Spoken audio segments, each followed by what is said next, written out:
തലസ്ഥാനത്താണ് ഇപ്പോൾ പ്രധാനമായും മുഖ്യമന്ത്രി കേന്ദ്രീകരിച്ചിട്ടുള്ളത്. പതിവ് പോലെ മുഖ്യമന്ത്രിയുടെ വാർത്താ സമ്മേളനം ആരംഭിച്ചു കഴിഞ്ഞു. അദ്ദേഹത്തിന്റെ വാക്കുകളിലേക്കാണ് ആദ്യം. നമ്മുടെ നാട്ടില് തൊഴിൽ സാധ്യതകള്, വ്യവസായ നിക്ഷേപങ്ങള് എല്ലാം നല്ല രീതിയിൽ വർദ്ധിക്കും. കേരളത്തിന്റെ സാമ്പത്തിക വളർച്ചയ്ക്ക് ദീർഘകാല അടിത്തറ പകരുന്ന അടിസ്ഥാന സൗകര്യ പദ്ധതിയാണ് വിഴിഞ്ഞം.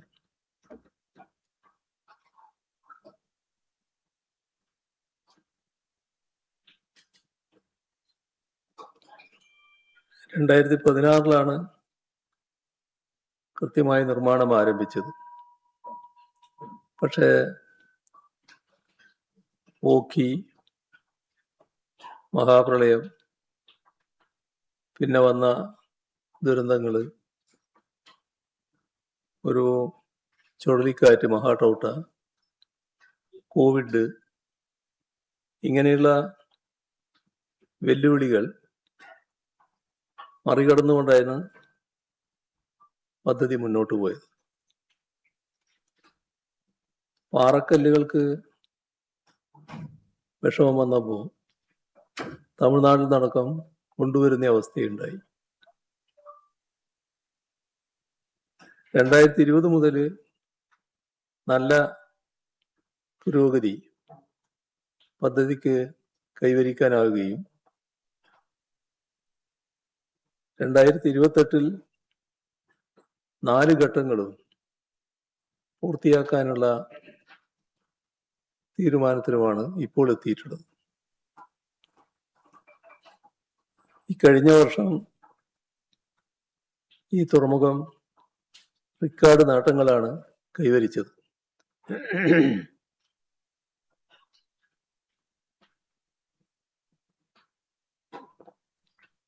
ഈ വർഷം 2ാം ഘട്ട വികസനം, അത് 9,700 കോടി രൂപ ചെലവ് വരുന്നതാണ്. ആ 2ാം ഘട്ട വികസനം ആരംഭിച്ചിരിക്കുന്നു. 2000 കോടി രൂപയുടെ അടിസ്ഥാന സൗകര്യ പദ്ധതികൾക്കും തുടക്കമായിട്ടുണ്ട്. ഈ പദ്ധതിയുടെ ഒരു പ്രത്യേകത, ഇതിനകം 125 കോടി രൂപ സംസ്ഥാനത്തിന് വരുമാനമായി ലഭിച്ചിട്ടുണ്ട്. വിഴിഞ്ഞം തുറമുഖത്തിന്റെ സാധ്യതകൾ പരമാവധി പ്രയോജനപ്പെടുത്താൻ നേരത്തെ തന്നെ നമ്മൾ കണക്കാക്കിയതാണ് വിഴിഞ്ഞം നാവായിക്കുളം ഔട്ടർ റിംഗ് റോഡ്. അതോടൊപ്പം തന്നെ വിഴിഞ്ഞം, കൊല്ലം, പുനലൂർ വളർച്ചാ മുനമ്പ്. ഔട്ടർ റിംഗ് റോഡ് വിഴിഞ്ഞം തുറമുഖത്തെ ഉൾനാടൻ പ്രദേശങ്ങളുമായി ബന്ധിപ്പിക്കാനുതകുന്ന പ്രധാനമായ ഘടകമാണ്. വിഴിഞ്ഞം മുതൽ നാവായിക്കുളം വരെ ഏകദേശം 45 മീറ്റർ വീതിയുള്ള ആധുനിക ഹൈവേയാണ് നിർദ്ദേശിച്ചിട്ടുള്ളത്. ഇത് നിലവിലുള്ള നഗര ഗതാഗത ഭാരം കുറയ്ക്കുകയും തുറമുഖത്തിലേക്ക് ചരക്ക് വേഗത്തിലും തടസ്സമില്ലാതെയും എത്തിക്കുന്നതിന് സഹായിക്കുകയും ചെയ്യും.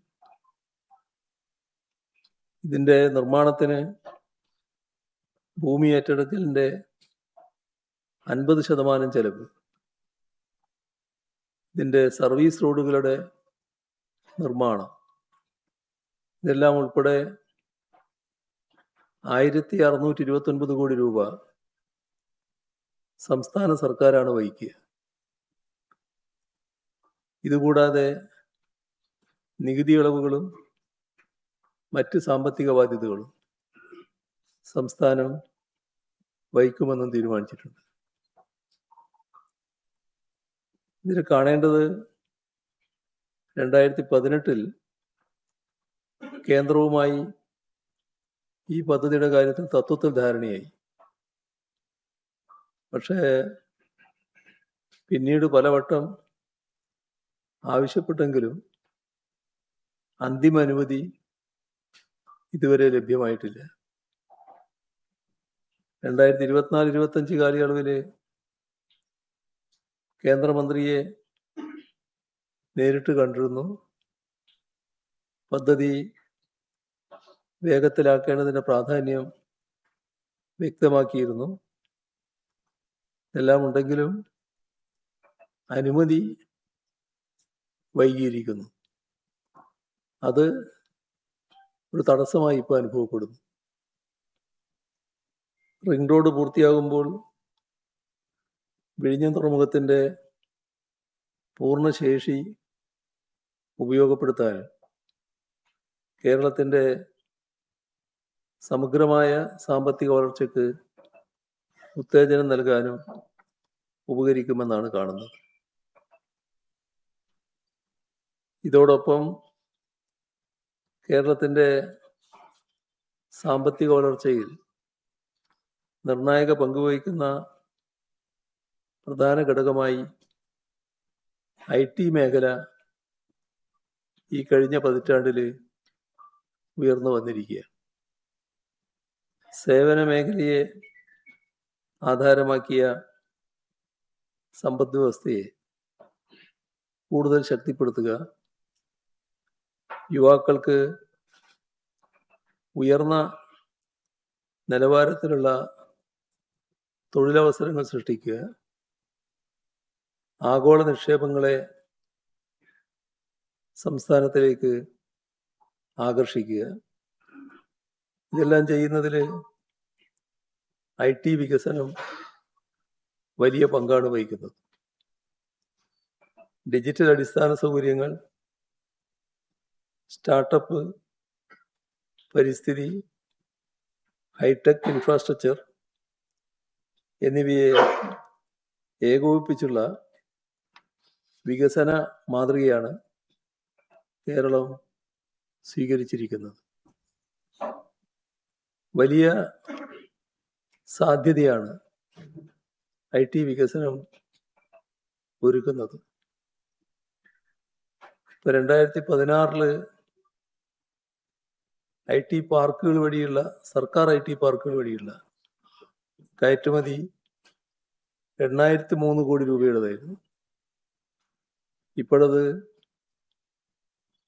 26,256 കോടി രൂപ ആയി മാറിയിരിക്കുകയാണ്. ഏകദേശം 200% വളർച്ച നേടാൻ ഈ കാലയളവിൽ കഴിഞ്ഞു. കമ്പനികളുടെ എണ്ണം നേരത്തെ 650 അതിപ്പോ 1160 വർദ്ധിച്ചിരിക്കുന്നു.